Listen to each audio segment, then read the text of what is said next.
1954 সালের জুলাই মাস আর 10টা দিনের মতোই কর্মব্যস্ত ছিল টোকিওর হানেদা বিমানবন্দর।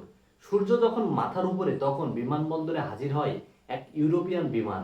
যাত্রী লাইনে দাঁড়িয়ে থাকা এক ব্যক্তি হ্যাট কোট প্যান্ট পরা, নিয়মমাফিক চলছে পাসপোর্ট পর্যবেক্ষণ। ওই যাত্রীর পাসপোর্ট চেক করতে গিয়ে চোখ কপালে ওঠে অফিসারদের।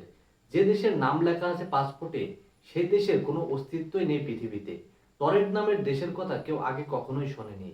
জাল পাসপোর্ট ভেবে লোকটিকে তখনই গ্রেপ্তার করে পুলিশ। নিজেকে ব্যবসায়িক হিসেবে ওই ব্যক্তি পরিচয় দেয়, বলেন টরেট থেকে ব্যবসায়িক কাজে আগেও কয়েকবার তিনি জাপানে এসেছেন। পুলিশ সব কাগজপাতি পরীক্ষা করে দেখেন কোথাও কোনো জালিয়াতি নেই। পুলিশ পুরোপুরি অবাক হয়ে যায়, তার কাছে এমনকি বিভিন্ন ইউরোপীয় মুদ্রা এবং বিভিন্ন দেশে ভ্রমণের প্রমাণ রয়েছে। পুলিশ যখন কিছুই বুঝে উঠতে পারছে না যে কি করবে, তখন অদ্ভুত লোকটি ম্যাপে চিহ্ন করে দেখিয়ে দেয় তার দেশ। পৃথিবীর মানুষ দেশটিকে অ্যান্ডোরা নামে চেনে, স্পেন ও ফ্রান্সের পাহাড় ঘেঁষা ছোট্ট একটি দেশ। এবার ওই লোকটি অবাক হয়, প্রশ্ন রাখেন যে হাজার বছর আগের নামে এখনো কিভাবে মানচিত্রে আছে তার দেশ।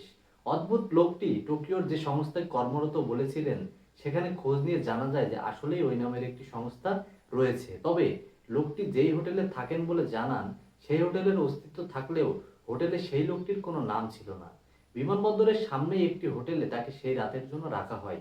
রুমের সামনে দাঁড় করানো হয় দুইজন নিরাপত্তা কর্মী, যাতে লোকটি পালিয়ে যেতে না পারে।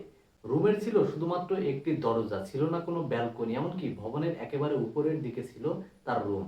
পরের দিন সকালে সেখানে গিয়ে সবাই হতভম্ব। লোকটি যেন একেবারে হারিয়ে গিয়েছে।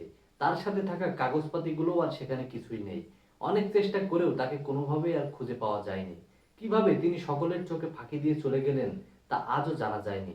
অনেকেই বলেন লোকটি টাইম ট্রাভেল করে এসেছিল, আবার অনেকের মতে তিনি ভিন গ্রহের মানুষ, হুবহু পৃথিবীর মতো দেখতে তার সেই ভিন গ্রহ।